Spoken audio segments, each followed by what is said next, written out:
déroule à Paris en ce moment même, un salon de la tech, Vivatech précisément, où il est notamment évidemment question d'intelligence artificielle qui prend de plus en plus de place dans nos vies, dans l'éducation par exemple, pour rédiger des devoirs, mais même aussi pour les corriger à la maison, pour préparer ses vacances, ou parfois presque comme un confident. Le monde du travail n'y échappe pas non plus. Et ce sont ces thèmes qu'on va aborder ensemble et avec nos invités que je vous présente. Tariq Krim est avec nous, entrepreneur numérique, fondateur de NetVibes et ancien vice-président du Conseil du numérique spécialiste des questions d'éthique et de vie privée sur Internet.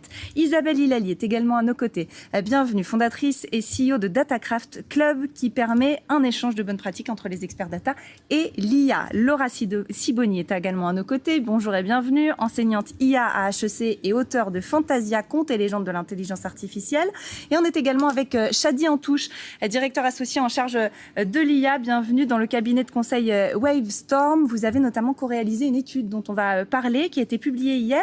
Comment l'IA recompose le travail, les organisations et la fonction RH. Vaste question qui évidemment nous concerne tous.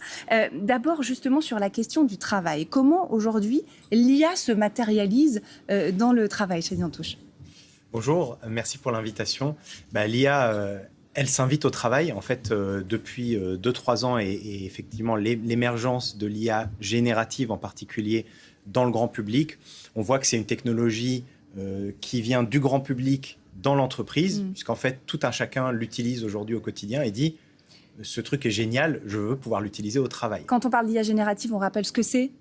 C'est les fameux robots conversationnels. Les fameux, effectivement, robots conversationnels. Le plus connu étant le fameux ChatGPT, mais le système Mistral, le chat de la boîte française Mistral AI en est un autre exemple. Ce sont effectivement ces robots conversationnels auxquels on peut poser un certain nombre de questions. J'aimerais qu'on regarde des chiffres ensemble qui peuvent peut-être interroger et sur lesquels on aura beaucoup de choses à dire. Selon un sondage Ipsos qui a été réalisé pour Jeddah et qui est paru cette semaine, il y a 6 actifs aujourd'hui français sur 10 qui se sentent un peu livrés à eux-mêmes dans le monde du travail face à l'intelligence artificielle. Qu'est-ce que ça vous évoque, Isabelle Hilali, quand on voit ces chiffres-là?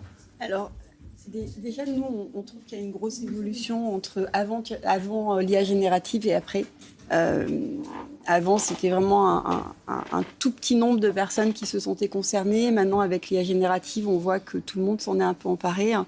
Ce qu'on voit, c'est qu'il y a beaucoup de pratiques qui sont un peu cachées aujourd'hui encore. C'est-à-dire que il y a un certain nombre de collaborateurs qui n'osent pas dire qu'ils utilisent des solutions d'IA générative, alors qu'on sait qu'il y a plus de 36% des collaborateurs qui l'utilisent. Et si on prend les jeunes, ça monte à presque 80%. Donc il y a un peu ce sentiment de j'ose pas dire que je l'utilise parce que j'ai peur qu'on se dise que je sais pas faire, ou alors que finalement je vais aller beaucoup plus vite et qu'on me donne d'autres choses à faire. Et en même temps, on voit qu'il y a une appropriation de plus en plus forte. Et nous, on a regardé tout le sujet du shadow IT, en fait. Donc toute l'utilisation soit cachée, en fait, de l'IA, soit non autorisée même. Laura Siboni, sur la question du travail et de l'IA, justement, est-ce que quand on voit qu'il y a encore quand même 6 actifs sur 10, c'est beaucoup qui disent que ça leur fait peur, qu'ils ne se sentent pas à l'aise avec cette IA au travail, est-ce qu'il y a une espèce de fracture qui risque de se créer dans le monde du travail au même titre que la fracture numérique qu'on a connue à un moment donné ? Ce qui est certain, c'est qu'il y a une demande de plus de transparence en matière d'intelligence artificielle. Il me semble que c'était aussi dans le rapport Ipsos, 91% des Français souhaitent plus de transparence de la part des entreprises dans leur rapport à l'intelligence artificielle, de façon générale, et en particulier lorsqu'il s'agit d'intelligence artificielle générative. Et ça, c'est une véritable fracture, celle qu'il y a entre ceux qui possèdent la donnée, qui l'utilisent, et puis ceux qui aimeraient la comprendre, savoir ce qui est fait avec cette donnée, dans quel but à court terme, à long terme, et donc ceux qui vont pouvoir les croiser et les utiliser. On va continuer cette discussion et dans un instant, je vous donne la parole, Tariq Krim, mais avant, on va aller à Vivatech, ce fameux salon de la tech qui se déroule en ce moment même à Paris. Mohamed Mezraï, vous êtes sur place. Je sais que vous êtes allé, Mohamed, à la pêche aux découvertes. Qu'est-ce que vous avez trouvé justement sur l'IA et sur le travail ? Oui, Lucie, avec Colline Chambol, depuis ce matin, on a arpenté toutes les allées justement de ce grand salon européen consacré à l'innovation technologique et plus particulièrement, je sais que vous êtes en train de parler du secteur du travail. Eh bien, on a rencontré Christophe Stern. Bonjour, monsieur Stern, vous êtes donc le fondateur de Stern Tech. Stern, votre nom de famille tech comme technologie. Et vous, votre solution générative, entre autres, elle a été créée pour aider les ressources humaines, notamment les recruteurs, lors de recrutement. Exactement. Donc le principe, c'est que aujourd'hui, les recruteurs, comme avant, quand ils publient une offre d'emploi, ils reçoivent 200 offres. Sur ces 200 offres, avant, il y en avait 20 qui étaient qualifiées. Maintenant, les gens, ils utilisent ChatGPT et ils en ont 190 de qualifiés. Donc, ils sont un petit peu perdus et on retrouve une stratégie des années 90, first in, first out. Je prends le premier qui est arrivé et donc, parce que je ne sais pas identifier lequel est bon et lequel n'est pas bon. Et cette solution générative, justement, elle va aider à mieux identifier qui serait le meilleur candidat pour le poste en question. Et donc, il y a aussi une analyse comportementale. Exactement. Donc, nous, on utilise de la psychologie, des neurosciences, de la sociologie qu'on a mixé avec de l'IA. On a des partenariats avec des grands organismes de recherche scientifiques et ça nous permet d'avoir une IA qui, aujourd'hui, sait analyser le comportement humain et donc va pouvoir retrouver la sincérité de l'utilisateur, du candidat, derrière le CV, même s'il a été modifié par ChatGPT. Donc c'est des ChatGPTiseurs, si on peut dire. D'accord, et donc vos solutions, elles touchent plusieurs secteurs, le travail, la santé, le marketing. Mais sur le travail, est-ce que c'est déjà une révolution? Dans les années à venir, l'IA va avoir une place importante dans le recrutement et dans le monde du travail? Alors moi j'utilise l'IA comme un outil, c'est-à-dire qu'il y a la prolongation du bras. Ça veut dire que ça va être une aide aux recruteurs. C'est l'IA comme une assistance, c'est vraiment utile. Et par contre, voilà, il faut vraiment l'utiliser pour uniquement ce que c'est. Et donc nous, ça nous permet de massifier des analyses. Après, c'est le recruteur qui a la main. On lui donne des indicateurs pour qu'il puisse identifier si la personne est conforme culture d'entreprise. Ça ne prend pas la place des recruteurs, mais ça vient aider les recruteurs. Donc voilà, l'IA, Lucie, qui peut faire peur, mais qui peut aussi révolutionner dans plein de secteurs comme le travail. Merci Mohamed, merci à votre invité. Elle est intéressante cette dernière phrase de les recruteurs ne vont pas être remplacés par l'IA. Parce qu'il y a une grande peur au-delà des recruteurs de voir son emploi remplacé, disparaître. Tariq Krim, elle est normale quand même cette peur dans le contexte actuel, qu'on s'interroge en tout cas. Oui bien sûr, parce que en fait l'IA n'est pas une révolution technologique, c'est avant tout une révolution culturelle. L'IA est finalement sont des outils assez faciles à utiliser, mais une fois qu'on les met dans l'entreprise, tout change. Et c'est vrai que beaucoup de gens se disent des choses que je faisais avec beaucoup de difficultés, maintenant elles sont très simples. Ça veut peut-être dire que quelqu'un d'autre qui n'a pas forcément les mêmes compétences que moi pourra les faire.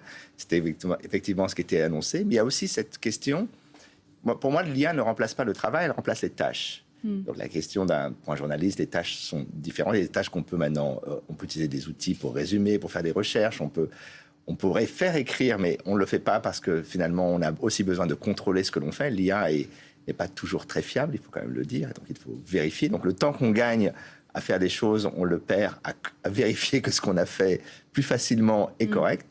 Et donc il y a un vrai enjeu, effectivement. Tous les travaux intellectuels sont aujourd'hui, c'est un peu comme un robot, comme pour la robotique.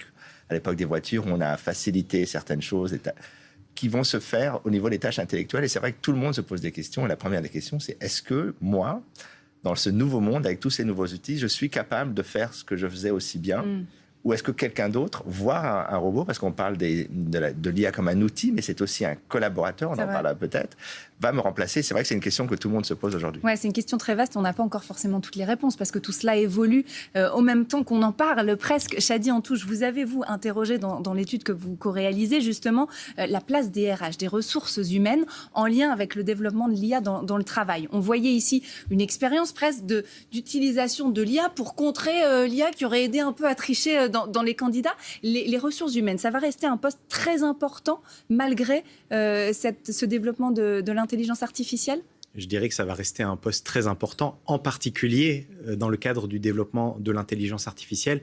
Effectivement, avec l'Association nationale des DRH Paris Étoile et la French Tech Grand Paris, nous avons coordonné le travail d'une vingtaine de directeurs des ressources humaines de grandes entreprises pour regarder un petit peu plus en détail ce grand sujet de est-ce que l'IA va nous remplacer? Et en fait, l'IA va remplacer, comme le disait Tariq, des tâches, Mais l'IA ne va pas remplacer le discernement humain, elle ne va pas remplacer l'empathie, elle ne va pas remplacer toutes les interactions humaines que l'on voit. Et nous, on a une vision finalement assez positive des choses dans ce rapport qui est disponible publiquement, puisque ce qu'on dit, c'est qu'il y a effectivement une nouvelle génération qui arrive, qui a grandi maintenant avec ces outils, en tout cas c'est ce qui va arriver, et puis une génération qui, elle, a l'expérience. Et donc finalement, quand cette génération qui est très à l'aise avec le numérique va rencontrer une génération qui l'est peut-être moins, mais qui a l'expérience, on pourrait avoir un mentoring qui va dans les deux sens. Donc finalement, des plus jeunes qui accompagnent les plus expérimentés à bien utiliser la technologie, et puis des plus expérimentés qui ont le recul pour savoir comment bien l'utiliser. Mais ça, c'est valable pour maintenant. Comment ça va se passer dans 10 ans? Est-ce que là, on peut déjà se projeter? Parce que les plus anciens seront sur le départ, déjà à la retraite ou quasiment. Donc, est-ce que ça veut dire que dans 10 ans, en fait, l'intelligence artificielle aura encore plus de place dans notre travail, peut-être? Qu'est-ce que vous en pensez? Oui, ça, c'est sûr. C'est sûr. Et j'aime bien rebondir sur ce que disait Shadi sur la relation entre justement les plus jeunes et les plus anciens. Ce qu'on sait, c'est que parmi les étudiants, il y a une étude qui a été faite, il y en a à peu près 67% qui disent qu'ils ne prendraient pas un boulot s'ils n'avaient pas la possibilité d'utiliser ces outils d'IA générative. Ah, donc c'est une condition aujourd'hui pour les jeunes. Ouais, ça fait partie d'être dans une entreprise qui est une entreprise un peu moderne et où on a envie de travailler. Et ce que je trouve aussi intéressant, c'est la relation justement entre les plus jeunes et les plus expérimentés. Et un sujet intéressant, c'est de se dire comment cette relation évolue. Aujourd'hui, quand on arrive dans une entreprise qu'on ne sait pas faire quelque chose, en général, on demande à ses collègues et puis souvent à ceux qui sont plus anciens. Aujourd'hui, les jeunes ont de plus en plus envie de demander plutôt à ChatGPT ou une autre solution.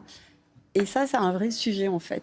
Mais un sujet dans le positif comme dans le négatif? Alors, dans le positif comme dans le négatif, moi, je pense que c'est un sujet qui doit être adressé parce que si... du jour au lendemain, finalement, il n'y avait plus ce lien qui se créait, ce lien d'équipe où on va demander à ses collègues ou aux plus anciens. Dans la durée, ça serait problématique pour créer un collectif d'entreprise. C'est marrant parce que ce qui est dit là, et je vais vous donner la parole, Tariq Krim et Laura Sibony, sur la relation humaine et sur le fait peut-être le risque d'isolement que peut provoquer l'IA.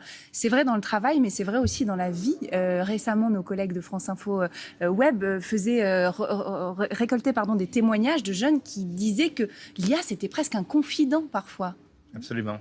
C'est étonnant quand même. Absolument, mais le sujet de la collaboration entre la jeune génération qui arrive sur le marché du travail et qui a pas encore forcément la maîtrise des outils, mais qui comprend que ces outils vont être des facilitateurs, et la génération qui a le savoir historique, qui est en train de partir en retraite, c'est-à-dire des gens qui savent comment faire tourner le monde d'avant, celui qu'on utilise tous les jours, les centrales, la collaboration va être très importante. Et dans la Silicon Valley, moi, quand je travaillais là-bas, ce qui m'avait fasciné, c'est qu'il n'y avait pas d'un côté les jeunes et de l'autre côté les plus anciens. Il y avait une véritable collaboration entre générations et c'est ce qui permettait de sortir des produits, les produits qu'on utilise tous les jours. Et je pense que ce modèle est un modèle essentiel et dans les nouveaux RH, le vrai travail va être de recruter à la fois des gens qui ont de l'expertise et des gens qui ont de l'énergie parce qu'ils arrivent sur le marché du travail, de les faire travailler ensemble. Mais ce qui est intéressant et qui va être une question, je pense qu'il l'est déjà, mais qui va continuer à l'être, Laura Sibony, c'est comment ne pas se laisser happer par l'IA, mais ne prendre que ce qu'il y a de bon finalement. Comment équilibrer son usage à l'IA dans le travail comme dans la vie? Vous avez esquissé la réponse, c'est tout à fait par la collaboration. Lorsqu'on demande est-ce que l'IA va prendre mon travail, on est beaucoup dans une opposition. Et est-ce qu'on est dans du discours entièrement généré ou au contraire entièrement humain?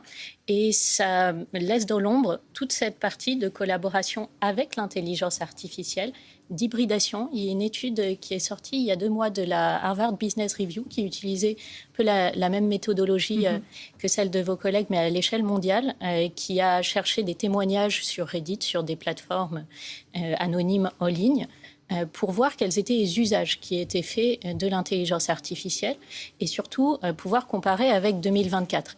Et on voit qu'en un an, l'usage principal de l'IA générative aujourd'hui, tel qu'on le voit sur Reddit, c'est le compagnonnage. c'est de pouvoir l'utiliser comme un assistant psychologique, comme un confident, de pouvoir l'utiliser surtout au début de tâches. Par exemple, dans la rédaction d'un mail, on ne va pas forcément utiliser l'IA pour générer l'ensemble du mail, mais pour donner quelques idées, pour reformuler, pour structurer. Donc surtout au début de tâches, dans cette idée de collaboration avec les IA génératives.